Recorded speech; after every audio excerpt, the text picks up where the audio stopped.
Kita mo? Eh, wala ba naman?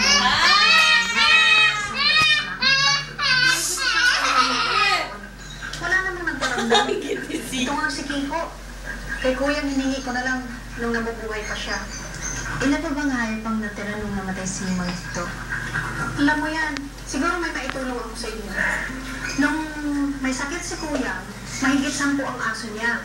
Marami pang pusa. 3 pamilya yata yun. May mga ibon pa at isda. Goldfish po? Hindi, mga flower horn.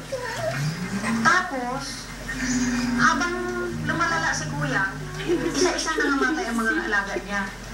Ganun daw talaga yun. Sinasalo ng mga alaga niya ang sakit ng amo nila. Kaya siguro ganun din nagtagal si Kuya.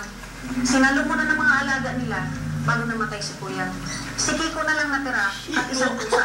Lumayas pa. Kiko daw, bebe. Libingan nila, sinalagaan ko. Libingan?